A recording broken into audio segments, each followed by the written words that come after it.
Alexander tá de saída do Fluminense, aparentemente é isso que tá acontecendo. Hoje é dia de jogo, são 4 horas da tarde, mas saiu uma notícia lá na Inglaterra, uma notícia do Ben Jacobs, que é um jornalista bem famoso e que está apurando bastante sobre o Fluminense, o que diz um pouco sobre as relações e negociações ali também que tem acontecido em relação ao Fluminense fora do Brasil e como ele tem apurado muito sobre a situação do André indo para o Fulham, essa negociação de hoje pode ter a ver também com essa questão do André. Vamos lá, tá? Tá aí na tela o tweet feito pelo jornalista inglês, o Ben Jacobs, que diz o seguinte: Alexander está se juntando, está pronto para se juntar ao Al-Ahly da Arábia Saudita, né? Vindo do Fluminense. O jogador de 20 anos está em negociações, essa é uma coisa interessante de se dizer, não está nada garantido ainda e tal, mas diz que está em negociações finais. Negociações ali na fase final já da parada. E que com o clube saudita e conta com a confiança de que o acordo pode ser concluído nas próximas 48 horas. Roberto Firmino, né, o Bob Firmino, jogador brasileiro que está lá no Al-Ahly, desempenhou um papel importante, né? Foi um player na negociação, com o Alexander animado para se juntar com o brasileiro. Outro que também está por lá, não está aqui na informação do Ben Jacobs, é o Roger Ibanez, né? Que é jogador da equipe também do Al-Ahly lá da Arábia Saudita, outro brasileiro que está por lá, também é de Xerém, mas não, enfim, não é o mesmo tempo ali de Alexander, né? Não bateram ali juntos na saída de Xerém. Cara, a situação é a seguinte, que a gente tem de informação, tá? Primeiro eu vou pro que eu apurei, mas vou acrescentar aqui pontos também que o Vitor Lessa acabou trazendo.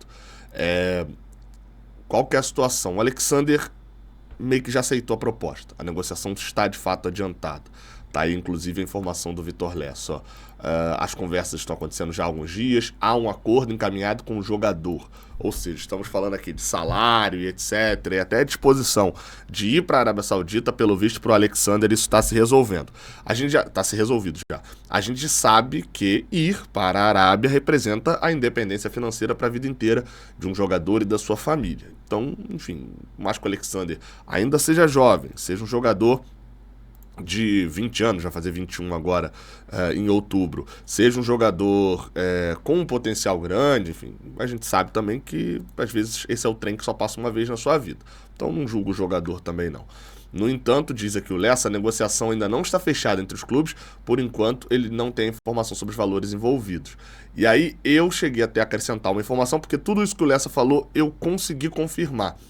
Inclusive o que eu não consegui confirmar, que são os valores. Diz aqui que acrescentando a informação do Lessa, né? Isso aí já é informação nossa aqui. A proposta do Al-Ahly inicialmente não foi aceita. Eles fizeram uma proposta pro Fluminense e pro jogador. O jogador aceitou, o Fluminense não. E aí durante essa última semana o Fluminense fez uma contraproposta para o clube saudita. E aí, se você juntar a minha informação com a do Lessa e a do jornalista inglês, aparentemente a contraproposta foi aceita, já que se espera que a negociação já esteja finalizada, né?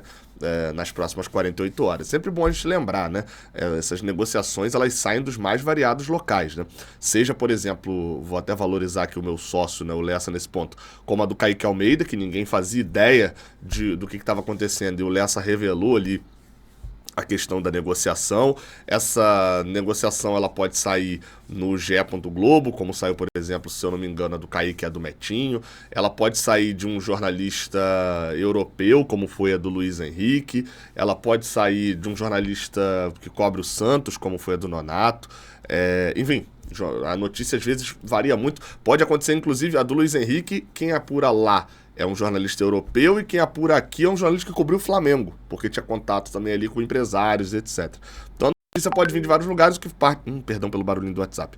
O que parte também do nosso caso é saber diferenciar e reconhecer fontes que também são, de certa maneira, confiáveis, entendeu? Então é o tipo de situação que a gente precisa ter ali no nosso olhar. Bem, sobre o Alexander, tá? Como eu falei aqui, os valores estão sendo totalmente ocultados, tá? Conversei com algumas pessoas de dentro do clube, conversei com algumas fontes que eu tenho ligadas a que poderiam ter essa informação sobre os valores e até acrescentei isso daqui. Ainda não descobri os valores. E aí eu até coloco pontos que da Arábia Saudita se espera que sejam valores altos, né? Porque, enfim, é os petrodólares que você tem e a forma como eles estão fazendo o sport washing por lá não está naquela primeira leva, mas nessa segunda leva, assim como foi a China, assim como lá atrás também, de certa maneira bloquearam para poder não ser os Estados Unidos, levar a galera forte para esse mercado custa muito dinheiro. Só que, botei aqui, pela dificuldade que está sendo apurar sobre isso, ninguém sabe valores, tá? E é sempre bom lembrar, né? Pelo menos eu não faço isso, tá? Não sei se outros jornalistas já fazem, mas a minha concepção de jornalismo não é isso. Apurar não é falar com o presidente do Fluminense. O presidente do Fluminense é fonte oficial. Ele não passa informação, ele dá a declaração. Então, e obviamente vocês sabem que o presidente do Fluminense não me responderia, né? Enfim, não dá para comemorar de véspera porque está sendo uma dificuldade muito grande, ou seja, não dá para a gente cogitar também muitos valores. Qual seria um valor agradável, etc? Eu não gosto muito disso, tá? Porque eu acho que é muito difícil você quantificar uma situação. Por exemplo, 10 milhões de euros parcelados em 4 anos e com bônus aí no meio, valem muito menos do que 5 milhões de euros à vista sem bônus nenhum. É um exemplo, tá? Não tô falando de valores do Alexander, não. Então é muito difícil você falar sobre negociações e tal em relação a valores. Eu até vi alguns torcedores brincando, antes de a gente passar para outra notícia, falando assim, aqui, ó, aqui é o Martinelli, e botando a foto do Martinelli, esse aqui que é o Alexander. E assim, é um tipo de quantificação que a gente, como torcedor, às vezes tem errado. O Martinelli vale mais que o Alexander, tá? Hoje no mercado, vale. O Martinelli é 2 anos mais velho só do que o Alexander, já tem uma quantidade gigantesca de jogos como profissional, campeão da Libertadores, uma experiência gigantesca em competições internacionais, né? Vai se tornar o jogador que mais jogou pelo Fluminense, quase 30 jogos de competições internacionais, titular em boa parte desse tempo, uma média de 50 jogos por ano, poucas lesões. O Martinelli, passaporte europeu, né? O Martinelli tem dupla nacionalidade, a nacionalidade dele italiana.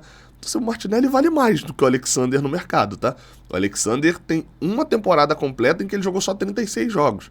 Tá na sua segunda temporada completa. Ele nunca teve sequência realmente longa como titular do Fluminense, né? Nesses 36 jogos, por exemplo, que eu citei no ano passado, o Alexander, ele entrou... Cadê? Jogador foi reserva utilizado aqui. Ele entrou em 10, ele foi titular por 26. Então assim, não tô diminuindo o valor do Alexander não, tá? Eu tô aumentando o valor do Martinelli. O Martinelli tem um valor que eu acho que a galera às vezes se perde nessa maluquice aí. Enfim, então não vou falar aqui em valores, mas é óbvio que quando conseguir descobrir esses valores, ou de repente outro jornalista em que a gente tem confiança revelar esses valores, a gente vai debater aqui e tentar chegar para ver se faz sentido o valor ou não. 2 coisas fazem sentido independente de qualquer coisa, tá? Primeiro, o Fluminense está aceitando conversas, etc., de jogadores que ele não aceitaria normalmente, porque está sem dinheiro. Aí Gabriel, mas tá falando que tá sem dinheiro o Fluminense, mas não contratou um monte de gente? Exatamente. Por isso está sem dinheiro. Porque foi gastar dinheiro em Gabriel Pires, em Douglas Costa, gastar um dinheirão na rescisão do Diniz, porque renovou um mês antes, foi buscar agora no mercado uma série de contratações de jogadores, se comprometendo com pagamentos de altas quantias. Então o Fluminense tinha dinheiro para contratar. A questão é que não tem mais, porque gastou mais do que deveria. E na Copa do Brasil projetou muito alto. Já não conquistou, projetou quartas e foi eliminado nas oitavas. Na Libertadores precisa chegar até a semi para bater lá a cota. E precisa chegar em sexto no Brasileirão, que não se mostra muito possível no momento. E, além disso, 100 e poucos milhões de venda. Quando eu perguntei, aí eu vou voltar nesse ponto, tá? Quando eu perguntei isso ao Mário Bittencourt na coletiva, o que o Fluminense faria se essas metas que eram ousadas não fossem atingidas, ele deixou bem claro e é o que ele está fazendo. Se por um acaso a gente sentir que vai desorganizar o fluxo, a gente, quando chegar em dezembro, talvez tenha que fazer mais uma venda. Ou 2 vendas, dependendo da colocação nossa no Brasileiro. Ou seja, talvez não tenha esperado até dezembro, porque a parada já ruiu até antes do que se esperava. Próximo assunto.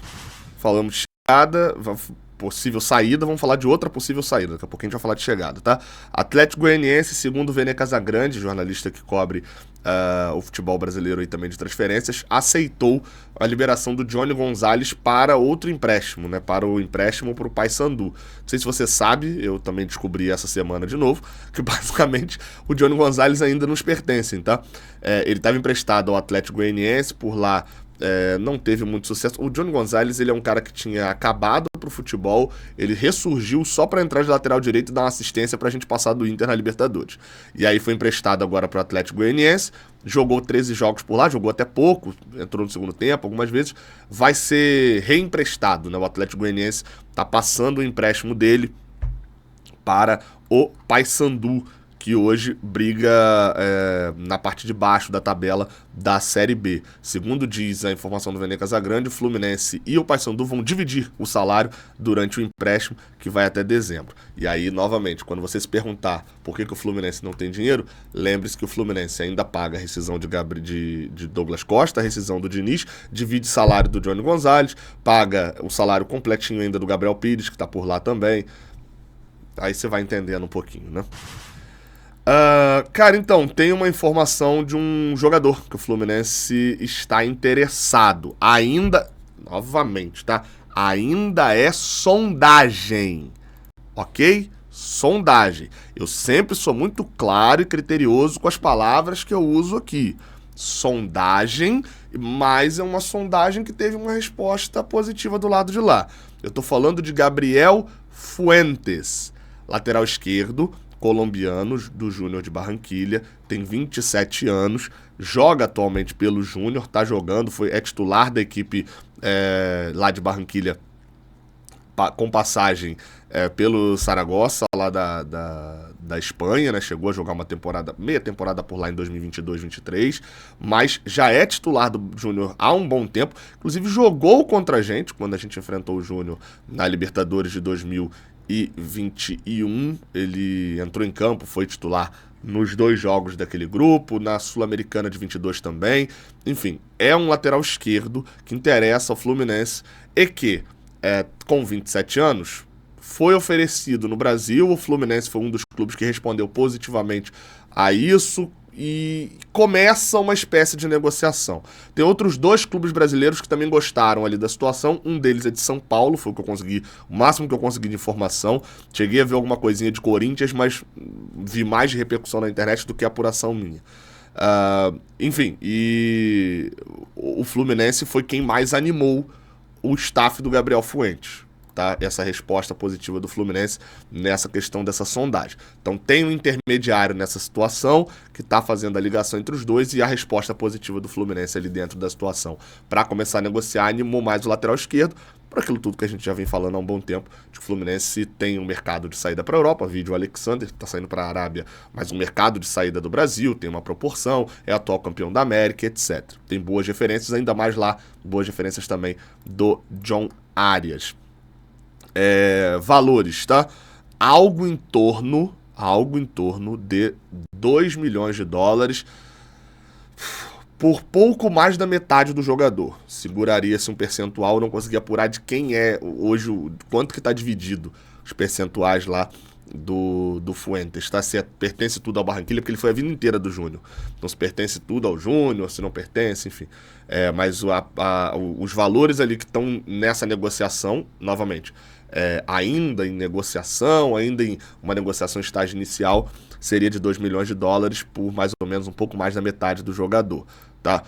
Mais uma vez, é um daqueles casos onde o empresário, o staff do jogador está interessado, o jogador está interessado no Fluminense, e a negociação tem que acontecer de uma maneira mais, né, prática com o Júnior, que obviamente não quer perder também o seu lateral titular, a não ser que se receber uma quantia em troca, né? Então é isso, estágio inicial, palavras são palavras aqui, estágio inicial, teve sondagem, teve troca e tem valores, tá? É isso que eu tenho. Atualizando, eu trago aqui mais. Não atualizando, não andando para frente, é porque a negociação não andou para frente, como alguns outros também não andam. Beleza? Tamo junto. Até a próxima. Valeu.